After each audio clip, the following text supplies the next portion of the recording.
Esta es la historia de Dorotea Puente, más conocida como la abuela asesina, una de las asesinas en serie más polémicas y conocida de Estados Unidos, ya que en la década de los 80 robó y mató a más de una decena de personas, el cual incluían personas de edad avanzada, personas con problemas mentales y drogadicción, con el propósito de aprovecharse de ellos, ya que luego de ganarse su confianza, estas personas desaparecían de manera inexplicable, momento en donde ella tomaba posesión de sus identidades para acto seguido cobrar sus cheques de pensión. Si te gusta ver videos como este, te invitamos a seguirnos, y si tienes alguna historia que te gustaría ver, déjalo en los comentarios. Dorotea Helen Gray nació el 9 de enero de 1929 en Randalls, California. Su madre, Trudy May Yates, una mujer alcohólica, y su padre, Jesse James Gray, un excombatiente de la Primera Guerra Mundial. Estos mismos se dedicaban a la recolección de algodón. Tenían 8 hijos, incluyendo a Dorotea.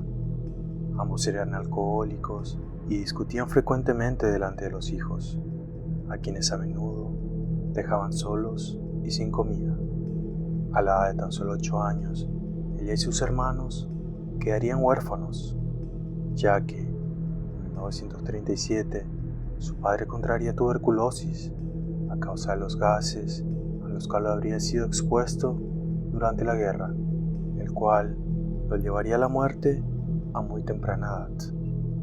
Seguido a esto, en 1938, su madre también fallecería a causa de un trágico accidente.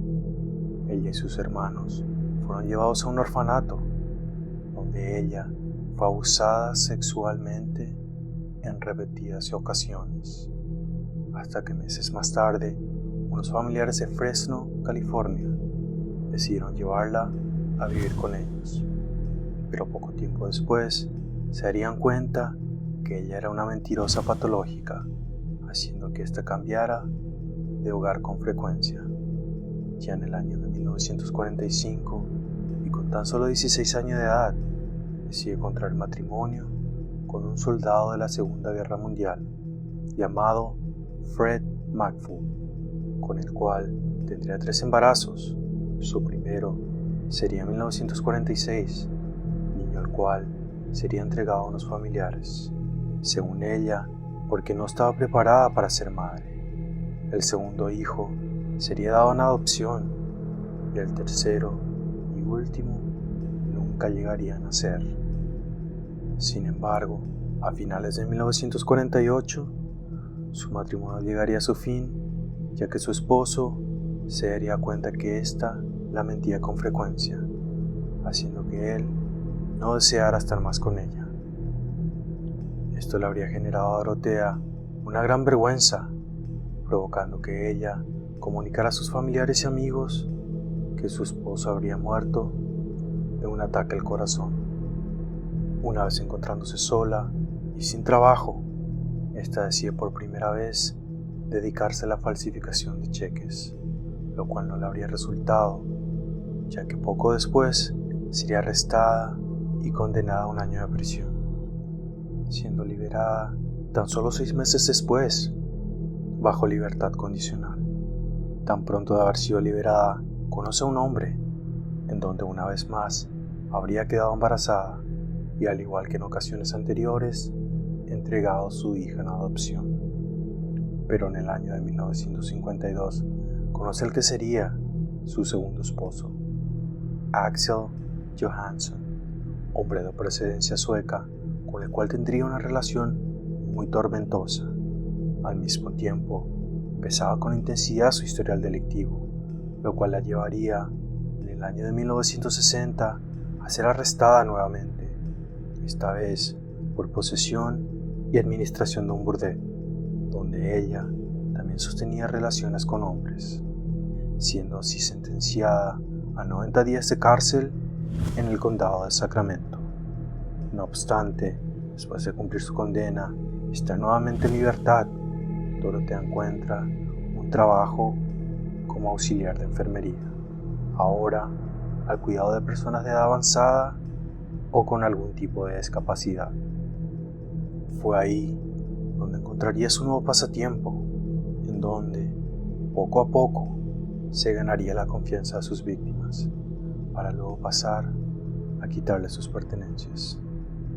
De igual manera, en 1966, su matrimonio llegaría a su fin, para seguido contraer matrimonio con un hombre de 16 años de edad, llamado Roberto Puente, donde Dorotea, de manera intencional, decide cambiar su apellido a Dorotea Puente, con el fin de desviar la atención de las autoridades.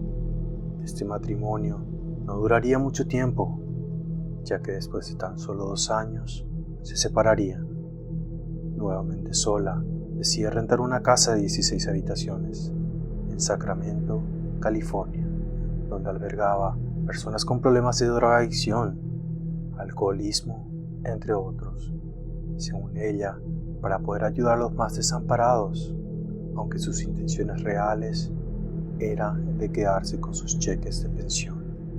En 1976, Dorotea se volvería a casar, esta vez con un hombre llamado Pedro Montalvo, matrimonio en el cual era víctima de constantes maltratos físicos y verbales, llevándola así a una prematura separación. Es ahí donde empieza a frecuentar los bares locales, en el cual su tarea principal era la de buscar hombres solitarios, a los cuales lograba seducir y acompañar a sus casas, para luego pasar a drogarlos y robar su dinero. Ya en 1982, una de sus víctimas lograría identificarla, pudiendo así denunciarla ante las autoridades, por lo que Dorotea pasaría a ser arrestada y condenada a 5 años de prisión, aunque no mucho después, y después de varias apelaciones, esta llevaría a ser liberada. En este mismo año, mientras aún se encontraba en prisión, Dorotea sería sospechosa de la muerte de su amiga y socia Ruth Monroe, quien, mientras se encontraba viviendo en su casa, habría muerto en extrañas circunstancias, aunque según las declaraciones de Dorotea, Ruth se habría quitado la vida a causa de una fuerte depresión. Ya para el año de 1985, y luego de haber cumplido 3 años de condena, Dorotea sería puesta en libertad. Ya una vez afuera, se encontraría con la que sería su nueva pareja, un hombre de 77 años de edad llamado Everson Gilmouth, a quien ella conocería por medio de correspondencias que éste le mandaba mientras se encontraba en prisión. La relación avanzó rápidamente, llegando a alquilar un apartamento en el 1426 F Street, apartamento que más adelante llegaría a ser lugar de horribles acontecimientos.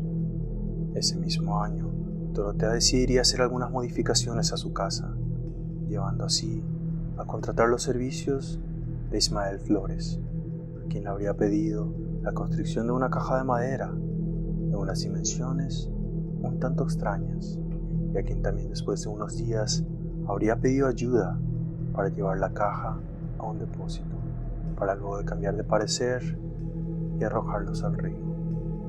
Meses después, la caja sería hallada por un hombre, el cual daría parte a la policía, los cuales, luego de abrir la caja, se encontrarían con lo que sería el cuerpo de un anciano en estado de descomposición, el cual, 3 años más tarde, lograrían identificar como Everson Gilmouth.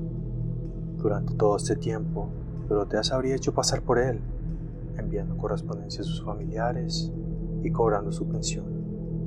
Pese a la macabra y despiadada asesina que existía en Dorotea, esta era vista como una dulce y generosa abuelita que realizaba obras de caridad y quien se codeaba con algunas personalidades políticas, ya que su labor era admirable. Se encargaba de las personas más difíciles de la sociedad, personas en edad avanzada, drogadictos y alcohólicos, brindándoles su casa, protección y comida, sin saber que todo esto no era más que una simple pantalla. Es ahí como llega la trabajadora social en busca de un hogar idóneo para Álvaro González Montoya, más conocido como Bert, un hombre esquizofrénico y sin vínculos familiares, de procedencia puertorriqueña y quien vivía en la calle ya desde hace muchos años.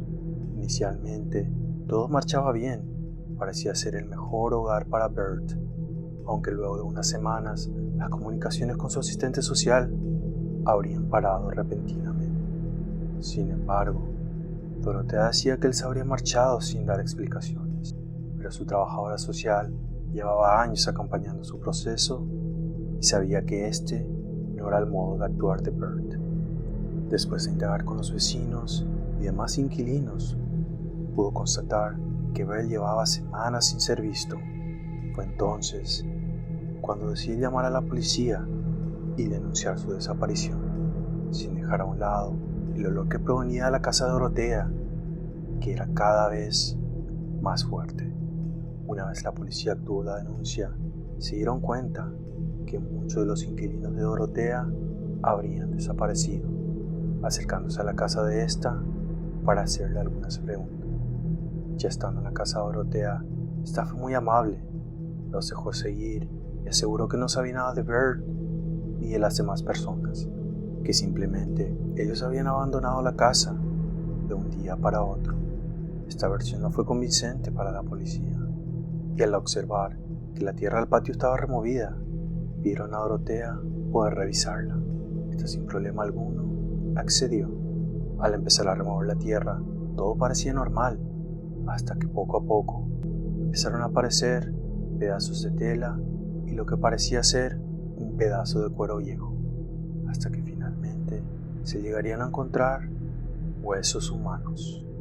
Fue en ese punto que los agentes habrían dado cuenta que aquel material extraño que habrían removido de la tierra y que habrían pensado era un pedazo de cuero viejo, era en realidad pedazos de piel humana.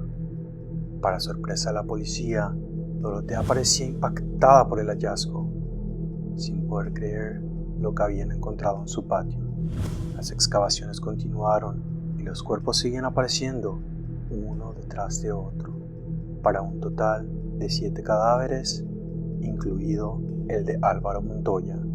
Pero cuando pensaron que no habría más cuerpos, encontraron en la parte delantera de la casa un cuerpo completamente desmembrado. Sus manos y cabezas estaban en una bolsa y el resto del cuerpo dividido en diferentes bolsas negras. El cuerpo sería identificado como Betty Palmer, una mujer de 78 años de edad que se encontraba desaparecida ya desde hace mucho tiempo.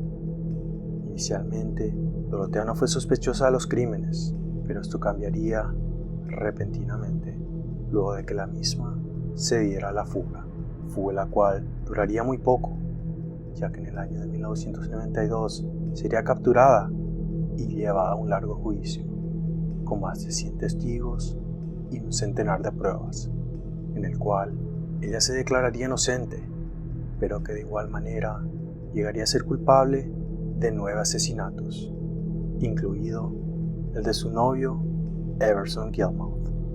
Dorotea Puente sería sentenciada a 3 cadenas perpetuas, sin posibilidad de libertad condicional, en la Penitenciaría Central de Mujeres de California, y en donde el 27 de marzo del 2011 fallecería a sus 82 años de edad. Y si te gustó lo que viste y querés ver más videos como este, no se te olvide suscribirte, tocar el botón de la campanita, darnos un like, compartir el video y comentar. Muchísimas gracias y hasta la próxima.